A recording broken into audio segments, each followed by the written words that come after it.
polite request with you as the subject. Using would you, could you, will you, and can you itu plus verb one, jadi sama aja dengan materi yang lalu. Polite request with I as the subject juga my I, could I, and can I itu plus verb one. Would you, will you, could you, and can you juga plus verb one. Oke, langsung kita ke kotaknya ya. Would you pass the salt please? Could you please take the paper for me? So here would you and will you were polite request. Jadi would you and will you itu sama-sama polite request. But remember, would you is more common use. Because why? Because would you more polite than could you.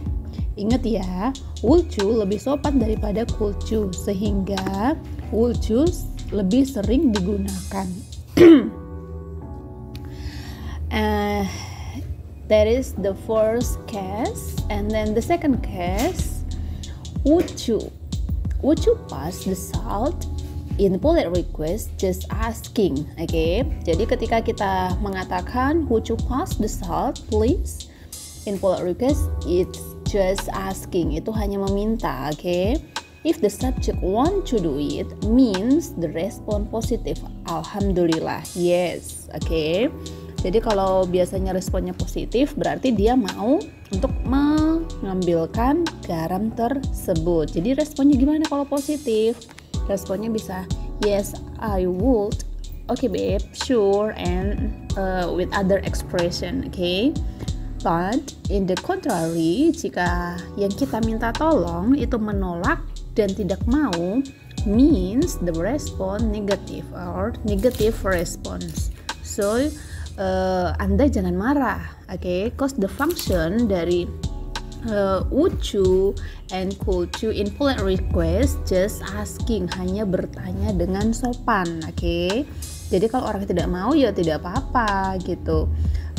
Jadi bagaimana sih mengekspresikan negative response dari polite request with you as the subject?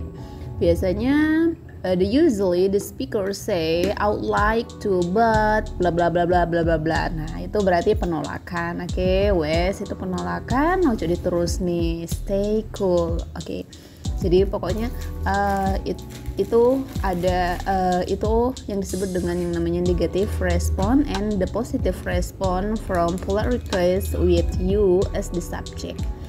And then next, can you pass the salt? Can. It is one of kind of polite request with you as the subject, and can you is use informal. Oke, jadi kalau can itu digunakan untuk informal atau apa ya? Informal itu disebut dengan ya antara kita dan teman, itu bisa digunakan can you. Oke, we'll look exercise 2. Okay. You are at your friend's apartment. You want to use the phone. Oke, karena ini kamu di apartemen teman kamu dan kamu ingin meminjam telepon. Berarti kalau kita dengan teman itu kita bisa menggunakan bahasa yang informal. So we can use can. Okay. Can I use your phone? I wanna calling my mom. Itu adalah salah satu contoh menggunakan yang informal. Oke. So kalau yang formal itu gimana sih? Misalnya you want to leave the class early. You are speaking to your instructor. Jadi ketika Anda ingin meninggalkan kelas, kamu ingin berbicara kepada instrukturmu untuk meminta izin.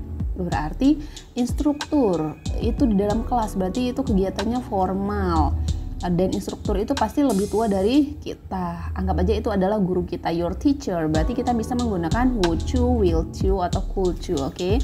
Berarti yang paling sopan di antara would you, will you, and could you itu adalah would you. Berarti kita menggunakan would you.